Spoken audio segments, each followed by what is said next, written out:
नमस्कार दोस्तों, आज हम आप लोगों को प्रायद्वीपीय भारत के पठार के बारे में बताएंगे। इसके पहले आपको ये बता दें, जो भारत का प्रायद्वीपीय क्षेत्र है, प्रायद्वीपीय क्षेत्र जिसे विंध्याचल पर्वतमाला दो भागों में, उत्तरी भाग और दक्षिणी भागों में बांटती है। तो दक्षिणी भाग को प्रायद्वीपीय भारत कहते हैं।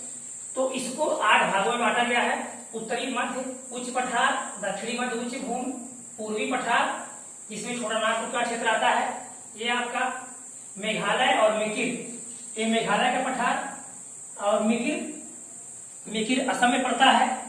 और उत्तरी दक्कन का पठार, उत्तरी दक्कन का पठार और दक्षिणी दक्कन का पठार, उत्तरी में महाराष्ट्र और दक्षिणी में कर्नाटक और केरल के क्षेत्र आते हैं। पश्चिमी घाट यहाँ गुजरात से शुरू होकर तमिलनाडु तक जाता है, और पूर्वी घाट। इस प्रकार प्रायद्वीपीय भारत को 8 भागों में बांटा गया है। आज हम आप लोगों को भारत के पठार के बारे में बताएंगे कि पठारों का निर्माण कैसे होता है और कौन से पठार कहां पर स्थित हैं। पृथ्वी के भूगर्भिक हलचल,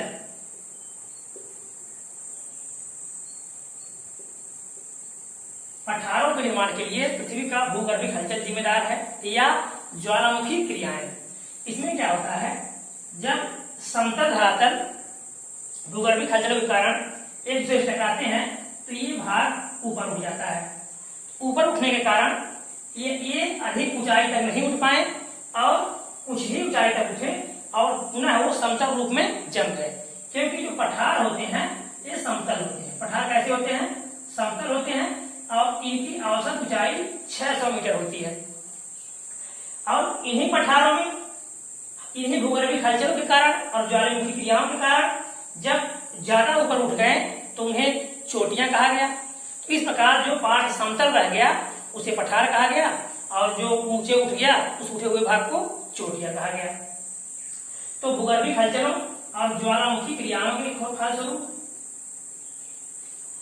पठारों का निर्माण हुआ है। भारत के लगभग 33% क्षेत्र को ये पठार घेरे हुए हैं। अब शुरू करते हैं। ये जो भारत के बीचों बीच गुजरात से लेकर के बिहार तक विंध्याचल पर्वतमाला है। ये उत्तरी भारत और दक्षिणी भारत को 2 भागों में बांटती है, और यहीं से उत्तर दक्षिण के भाग को प्रायद्वीपीय भारत कहा जाता है। याद रखिएगा, ये जो विंध्याचल पर्वतमाला है, विंध्याचल पर्वतमाला गुजरात से लेकर के बिहार तक, ये विंध्याचल पर्वतमाला गुजरात से लेकर बिहार तक भारत को उत्तरी और दक्षिणी 2 भागों में विभाजित करती है। तो नीचे वाले भाग को प्रायद्वीपीय भारत कहते हैं। अब देखिए, राजस्थान में गुजरात के पालनपुर से लेकर के यहाँ दिल्ली तक अरावली पर्वतमाला, जो वर्तमान समय में अवशिष्ट पर्वत का उदाहरण है, अवशिष्ट पर्वत का उदाहरण है। इसे बलन या मोड़दार पर्वत भी कहते हैं, क्योंकि सबसे पहले बलन की क्रिया के कारण इसकी उत्पत्ति हुई थी, तो बलन या मोड़दार पर्वत भी कहते हैं।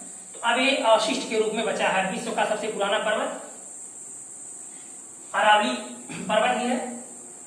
ये पालनपुर से लेकर के दिल्ली तक विस्तृत है। अब इससे लगा हुआ पश्चिम साइड में मालवा का पठार ज्वालामुखी क्रिया द्वारा निर्मित है।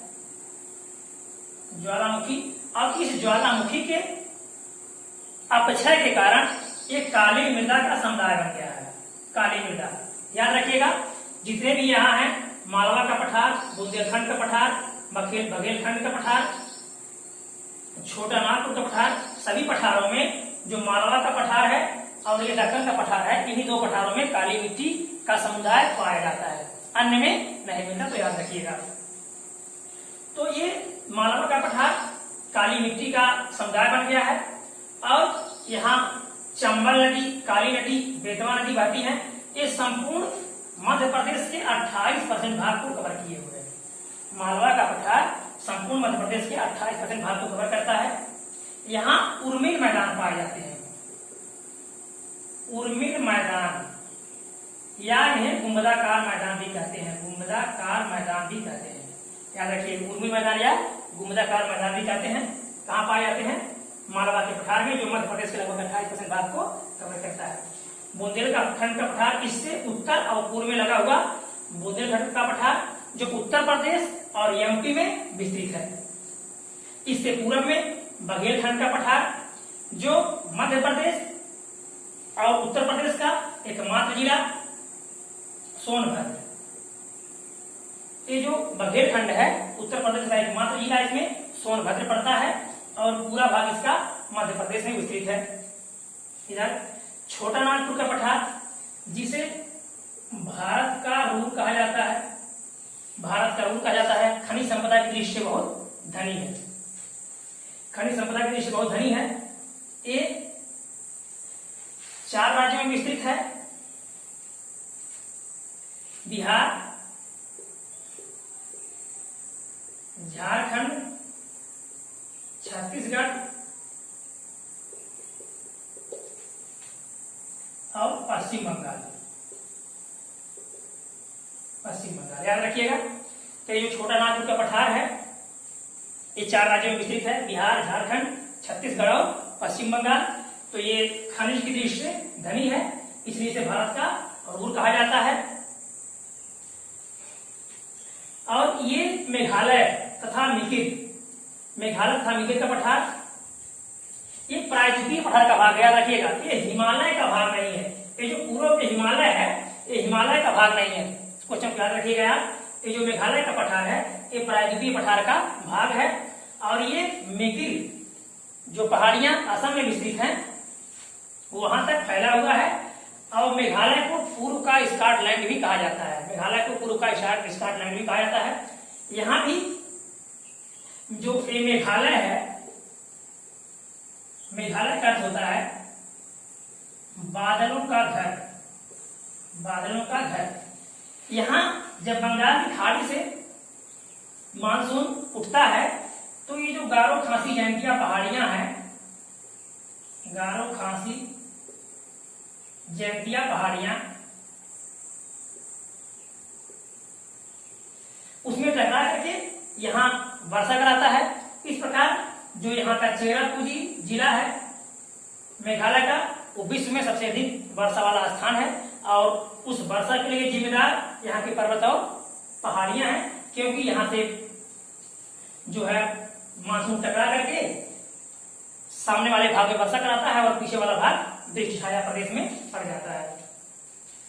आगे दंडकारण्य, दंडकारण्य का पठार जो छत्तीसगढ़, अधिकतर छत्तीसगढ़ और कुछ पार्ट इसके उड़ीसा में विस्तृत हैं। इसका नामकरण दंड देने वाला जंगल के लिए माना गया है, दंड देने वाला, दंड देने वाला। ये जंगल था, यहाँ बहुत जो है जीव रहते थे जो अक्सर करके मनुष्यों को मार दिया करते थे। इस प्रकार ये दंड देने वाले जंगल के नाम से प्रसिद्ध था। इसके आगे तेलंगाना का पठार जो दो क्षेत्रों में बटा है, रायलसीमा और तेलंगाना। ये जो तेलंगाना का पठार है वो 2 क्षेत्रों में बटा हुआ है, तेलंगाना और रायलसीमा। इसके सामने पूरब में दक्कन का पठार है, उत्तरी दक्कन जो महाराष्ट्र में पड़ता है, और नीचे कर्नाटक। ये कर्नाटक का पठार जो केरल तक विस्तृत है, केरल तक विस्तृत है। ये दक्कन के पठार का ही भाग है, ये भी भाग है।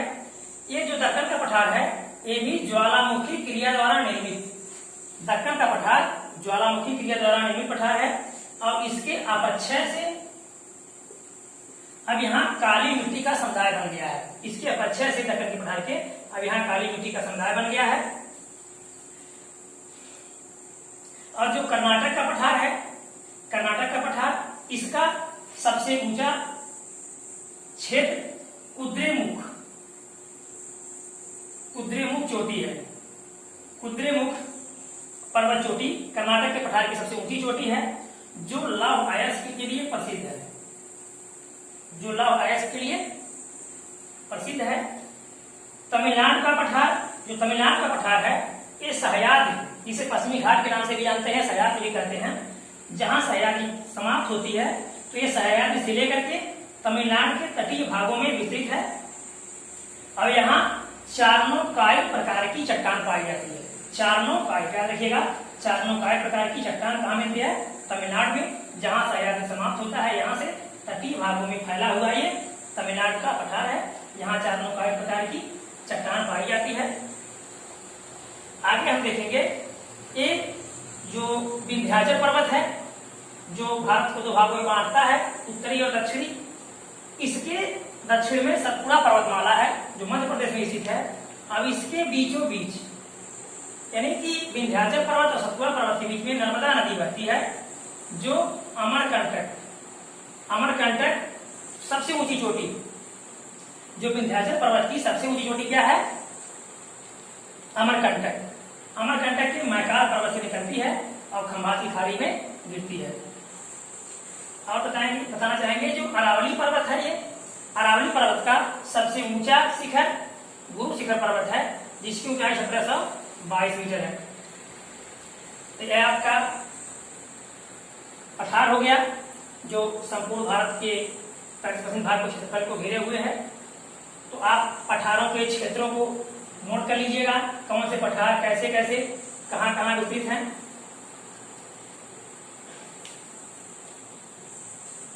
वीडियो अच्छा लगा होगा तो सब्सक्राइब कीजिएगा, दोस्तों को शेयर कीजिएगा, लाइक कीजिएगा। धन्यवाद।